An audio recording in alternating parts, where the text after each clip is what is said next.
Looks maxing के trend की वजह से कुछ लोग कुछ ज्यादा ही इनसिक्योर बनने लगता है, जिसकी वजह से जब भी वो लोग कोई नए इंसान के साथ बातचीत करना स्टार्ट करता है तो फिर वो ढंग से कन्वर्सेशन को फॉर्म भी नहीं कर पाते, क्योंकि वो कॉन्स्टेंटली सिर्फ एक ही चीज के बारे में सोचते रहता है कि उनके लुक्स कैसा दिख रहा है, या उनका फेस अच्छा दिख रहा है या वो अगली दिख रहा है, वो जो दूसरा इंसान है वो उसको किस तरह से जज कर रहा है। जबकि दूसरे प्रकार के जो लोग हैं जो कॉन्स्टेंटली अपने आप को इम्प्रूव करते रहते हैं वो एक्चुअल में अपने लुक्स को बेहतर बना पाते हैं। आज हम लोग 3 ऐसे रीजंस के बारे में जानने वाला है जिसकी वजह से आपको पता चल जाएगा कि आप अभी तक बदसूरत क्यों हो। हम लोग कोई नॉर्मल टॉपिक्स के ऊपर डिस्कशन नहीं करने वाला है कि किस तरह से अपनी जॉ लाइन को ज्यादा अच्छी बना सकते हो, क्योंकि उन सारे नॉर्मल टॉपिक्स को आपने ऑलरेडी कवर कर लिया होगा एंड आप अच्छे से अपनी जॉ लाइन को, अपने फेस को अच्छा बनाने की कोशिश कर रहे होंगे। लेकिन ये जो 3 रीजन है जो मैं अभी आपके साथ डिस्कस करने वाला हूँ, इन 3 चीजों के ऊपर आपने कभी फोकस नहीं किया होगा। सबसे पहली चीज है कि आपको अपनी नेक के ऊपर फोकस करना स्टार्ट करना होगा। मैस्कुलिन एंड फेमिनिन डायमॉर्फिज्म होता है हमारे फेस के अंदर भी।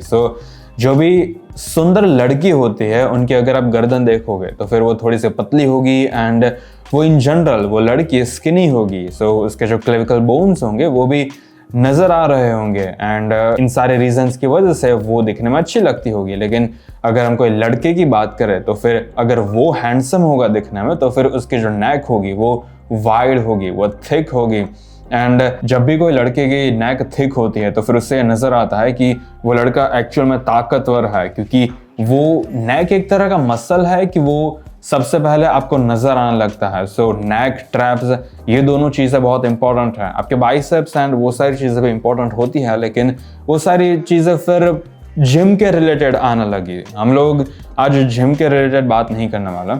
थिक नेक होना बहुत इंपॉर्टेंट है एंड जो भी आप मॉडल्स देखते हो इंस्टाग्राम और यूट्यूब पर, उन सब लोगों में आपने ये चीज नोटिस की ही होगी कि उनकी जो नेक है वो एकदम वाइड होती है एंड जिसकी वजह से उनका जो फेस होता है वो ज्यादा बैलेंस्ड नजर आता है। क्योंकि अगर आपकी जॉ लाइन अच्छी खासी है, आपकी जॉ ब्रॉड है एंड दिखने में भी बहुत शार्प है, लेकिन आपकी अगर जो नेक है वो अच्छी नहीं होगी तो फिर भूल जाओ कि आप दिखने में अच्छे लगोगे, क्योंकि फिर आप सिर्फ स्किनी लगोगे। इसलिए ये बहुत इंपॉर्टेंट है कि आप अपनी नेक को ज्यादा अच्छे से ट्रेन करो एंड जितना ध्यान आप अपनी जॉ लाइन के ऊपर लगाते हो उससे भी ज्यादा आपको फोकस अपनी नेक के ऊपर करना चाहिए, क्योंकि नेक में एक्चुअल में ऐसे मसल्स होते हैं जिनकी साइज आप इंक्रीज कर सकते हो।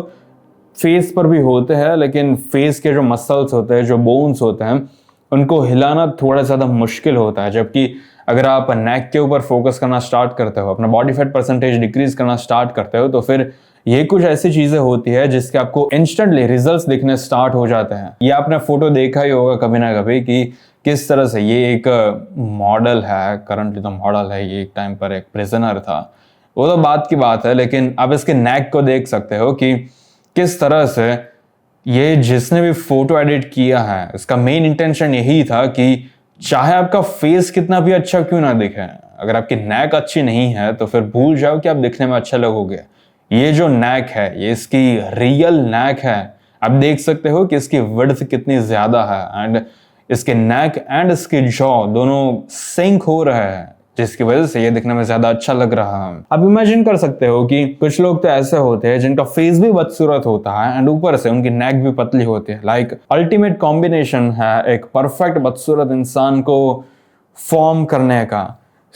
हम लोग ये भी डिस्कस करने वाला है कि आप लोग किस तरह से अपनी नेक की विड्थ इंक्रीज कर सकते हो। मेरे पास 2 एक्सरसाइजेस है। ये है सबसे पहली एक्सरसाइज एंड हाँ, आपको इस एक्सरसाइज को अगर आप जिम में परफॉर्म कर सकते हो तो फिर ज्यादा अच्छा रहेगा, क्योंकि वहां पर आपको एक परफेक्ट बेंच मिल पाएगी, एक परफेक्ट प्लेट मिल पाएगी। अगर आप घर में कर सकते हो एंड आप जिम नहीं जाते तो फिर कोई दिक्कत वाली बात नहीं है, आप इसको अपने बेड के ऊपर भी कर सकते हो। बस आपका जो फेस है वो आपको थोड़ी बाहर की साइड रखना है ताकि आप ये मूवमेंट परफॉर्म कर सको। ये मैं अभी वार्म अप कर रहा हूँ, इसी रीजन की वजह से मैंने प्लेट्स अपने स्टमक के ऊपर रखी है एंड अपने सिर के ऊपर नहीं रखी।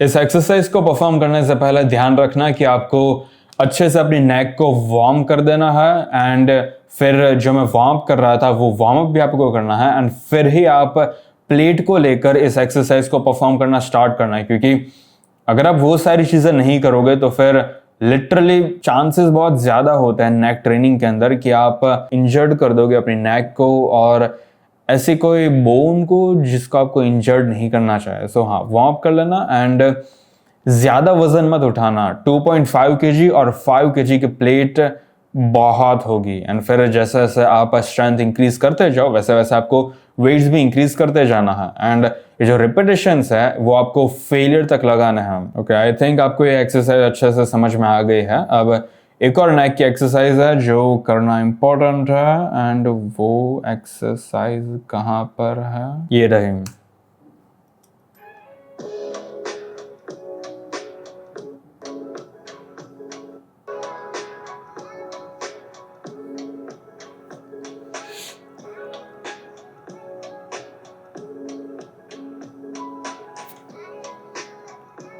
बेसिकली सेम तरह की मूवमेंट्स है दोनों ही, बस आपको एक एक्सरसाइज के अंदर सीधा लेटना है एंड दूसरे एक्सरसाइज के अंदर आपको उल्टा लेटना है। अगर आपको कोई पर्सनल क्वेश्चंस पूछना है कि ये एक स्पेसिफिक चीज है जो मुझे पता नहीं चल रही कि आप किस तरह से फिक्स कर सकते हो, फिर चाहे वो आपके फेस के रिलेटेड क्वेश्चन हो या बॉडी बिल्डिंग के रिलेटेड क्वेश्चन हो, अगर आपके पास ऐसा कोई क्वेश्चन है एंड आपको पर्सनली मेरे से वो क्वेश्चन पूछना है एंड आप चाहते हो कि आप अच्छे से डिस्कस करो कि आप किस तरह से इन सारी प्रॉब्लम्स को सॉल्व कर सकते हो, तो फिर उसके लिए आप मेरे साथ 1-on-1 कॉलिंग सेशन बुक कर सकते हो, जिसके लिंक आपको डिस्क्रिप्शन में मिल जाएगी।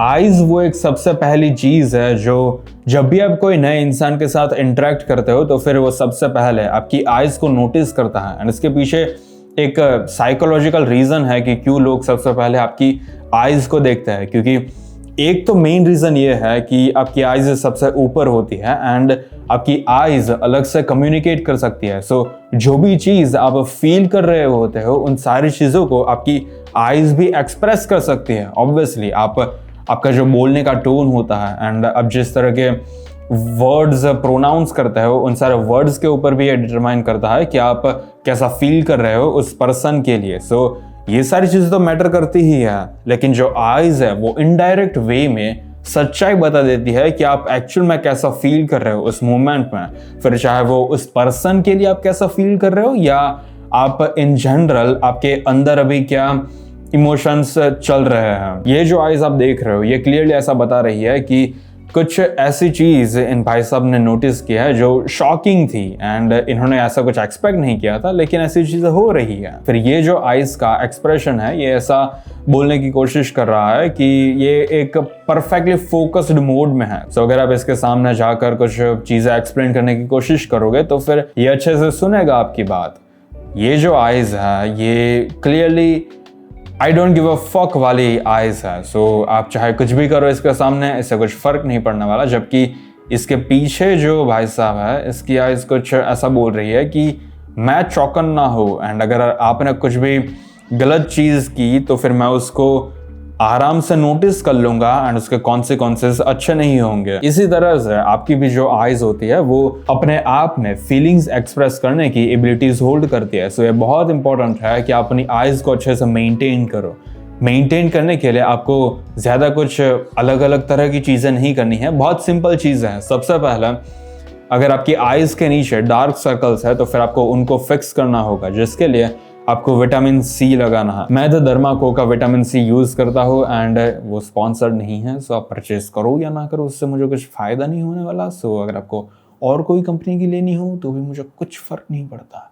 तो हाँ, डॉक्टर डर्माको का अगर आपको विटामिन सी लेना हो तो फिर आप ले सकते हो एंड वो आपको रात को सोने से पहले लगा देना है अपना फेस वॉश करने के बाद। मॉइस्चराइजिंग भी बहुत इंपॉर्टेंट है क्योंकि अगर आपकी आईज के नीचे की स्किन उसके अंदर रिंकल्स नजर आ रहा है एंड वो हेल्दी नहीं है तो फिर वो भी एक इंडिकेटर है कि आपकी आईज को देखकर सामने वाला पर्सन को कुछ खास प्लीजिंग फील नहीं होगा एंड वो आपसे अट्रैक्टिव फील नहीं करेगा। सो मॉइस्चराइजिंग करना भी स्टार्ट कर देना एंड 7 आवर्स की स्लीप बहुत इंपॉर्टेंट है। उसके साथ साथ आपको वाटर भी डेली का अराउंड 4 लीटर्स कंज्यूम करना होगा, क्योंकि अगर आप पूरे दिन में वाटर बहुत कम कंज्यूम करते हो तो फिर आपकी बॉडी को ऐसा लगने लगता है कि वाटर की सप्लाई थोड़ी कम चल रही है। सो मे बी अगर मैं वाटर को अपने बॉडी के अलग अलग पार्ट्स में थोड़ी थोड़ी अमाउंट में स्टोर करना स्टार्ट कर दूंगा तो फिर वो मेरे लिए ज़्यादा फायदेमंद होगा, मैं ज़्यादा देर तक सर्वाइव कर पाऊंगा।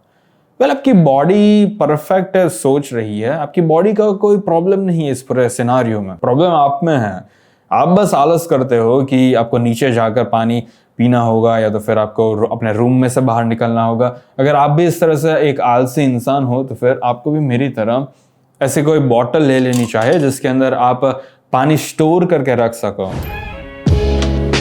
ये चीज़ एक्चुअल में एक फैक्ट है कि अगर आप कोई लाई को कॉन्फिडेंटली एंड रिपीटेडली कॉन्स्टेंटली बोलते रहते हो तो फिर वो लाई ट्रुथ में कन्वर्ट हो जाता है एंड लोग उस लाई में बहुत आसानी से बिलीव करने लगता है।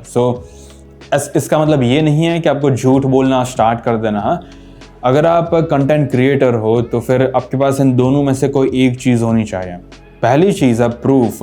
अगर आपके पास ऐसा कोई प्रूफ है कि मान लो कि आप बिजनेस के रिलेटेड कोई कंटेंट प्रोड्यूस करो तो फिर लोगों को ये पता होना चाहिए, आपके पास ऐसा कोई प्रूफ होना चाहिए कि ओके, ये है मेरा पिछला बिजनेस, इसके अंदर मैंने लाखों रुपए कमाए थे। अब इस बिजनेस के थ्रू जो भी लेसन्स मैंने सीखे हैं, ये सारे लेसन्स मैं आप लोगों को बताने वाला हूँ ताकि जो भी मिस्टेक्स मैंने की थी वो आप लोग रिपीट ना करो। अगर आपके पास ऐसा कोई प्रूफ होगा तो ही लोग आपकी सुनेंगे, क्योंकि अगर आपके पास कोई प्रूफ नहीं है तो फिर वो आपकी क्यों सुने। जहां पर ये दूसरा पॉइंट आता है, अगर आप कोई चीज को कॉन्फिडेंटली एक्सप्रेस करते हो एंड रिपीटेडली बोलते हो तो फिर उस चीज के ऊपर भी लोग भरोसा करना स्टार्ट कर देते हैं। सो फॉर एग्जांपल, अगर मैं आपको इस तरह से बोलूं कि अगर आपको अपनी आईज के नीचे जो भी ब्लैक टोन है, लाइक डार्क सर्कल्स है, तो फिर आपको उन ब्लैक टोन को आपको उन डार्क सर्कल्स को रिड्यूस करना होगा ताकि आप ज़्यादा अट्रैक्टिव दिख सको, क्योंकि आपकी जो आइज़ होती है वो लोग सबसे पहले नोटिस करते हैं। इसलिए बहुत इंपॉर्टेंट है कि आप अपनी आइज़ को अच्छे से रखो एंड अगर आपकी आइज़ अट्रैक्टिव नहीं दिख रही तो फिर आपको, अगर मैं ऐसा बोलूँगा तो फिर आप कभी भी मेरी बात पर भरोसा नहीं करोगे एंड सबसे पहले आपके मन में तो यही क्वेश्चन आएगा कि तुझे भी पता है कि तू क्या बोलने की कोशिश कर रहा है। एंड वो क्वेश्चन एक्चुअल में जेन्युइन है, क्योंकि अगर आपके पास प्रूफ नहीं है तो फिर ये बहुत इंपॉर्टेंट बन जाता है कि आप कॉन्फिडेंटली बोलो। एंड चाहे आपके पास प्रूफ हो या ना हो, आप जब भी दूसरे इंसान के साथ कन्वर्सेशन फॉर्म करते हो, किसी भी चीज के ऊपर आप बातचीत कर रहे हो, आपको हमेशा कॉन्फिडेंटली ही बोलना है। फिर मे भी शायद ऐसा हो सकता है कि आपको कोई एक पर्टिकुलर चीज के बारे में पता नहीं है एंड आपका जो ग्रुप है वो उस चीज के बारे में डिस्कशन कर रहा है, तो फिर इसका मतलब ये नहीं है कि आपको बस सुनते रहना उन लोगों की बात है। आपको बीच में आकर बोलना होगा। आप क्वेश्चंस कर सकते हो, लेकिन आपको उन सारे क्वेश्चंस को कॉन्फिडेंटली पूछना होगा, क्योंकि अगर आप इस तरह से पूछोगे कि मुझे समझ में नहीं आ रहा कि ये जो आप चिंपैंजी की न्यूरोप्लास्टिसिटी के बारे में बात कर रहे हो उसका एग्जैक्टली मीनिंग, अगर आप इस तरह से क्वेश्चन पूछोगे तो फिर उन लोगों को कोई इंटरेस्ट नहीं होगा आपको समझाने में कि एग्जैक्टली चिंपैंजीज की न्यूरोप्लास्टिसिटी का मतलब क्या होता है, वो जो भी चीज है। क्योंकि क्वेश्चंस भी अगर आप करते हो तो फिर आपको क्वेश्चंस भी कॉन्फिडेंटली बोलने पड़ते हैं ताकि लोगों को यह पता चल सके कि एक्चुअल में अगर वो आपको कुछ चीज एक्सप्लेन करेंगे तो फिर इसका कुछ फायदा होगा, ताकि फ्यूचर में आप उनके साथ भी इन चीजों के ऊपर डिस्कशन कर पाओगे।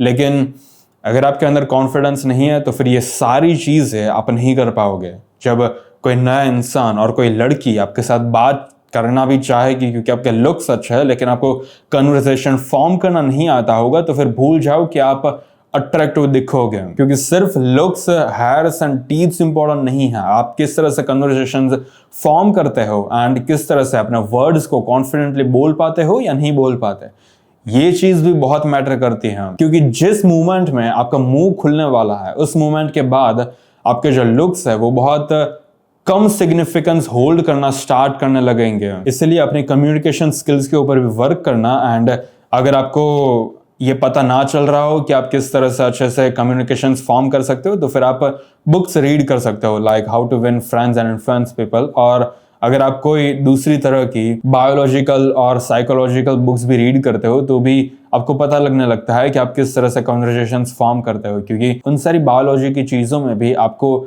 आंसर्स मिलने लगते हैं। एंड अगर आप कोई और चीज़ में इंटरेस्टेड हो तो फिर आपको उन चीज़ों के बारे में इंफॉर्मेशन गेन करना स्टार्ट कर देना चाहिए, क्योंकि जिस मोमेंट में आप इंफॉर्मेशन गेन करना स्टार्ट करते हो एंड उन इंफॉर्मेशन को रियल लाइफ में इंप्लीमेंट भी करना स्टार्ट कर देते हो तो फिर आपको अपने आप के ऊपर ये कॉन्फिडेंस आने लगता है कि आप एक्चुअल में कोई एक टॉपिक को अच्छे से कंसेप्चुअलाइज करने की एबिलिटी होल्ड करते हो एंड अगर आपके पास ये कॉन्फिडेंस होगा तो ही आप दूसरे लोगों के साथ कोई भी रैंडम टॉपिक के ऊपर डिस्कशन कर पाओगे। अगर आपको ये वीडियो पसंद आया हो तो फिर लाइक एंड सब्सक्राइब कर देना एंड अगर आपको मेरे साथ 1-on-1 कॉल पर बात करनी है तो फिर डिस्क्रिप्शन में दी हुई लिंक को चेकआउट करना मत भूलना। फिलहाल इस वीडियो के लिए इतना है।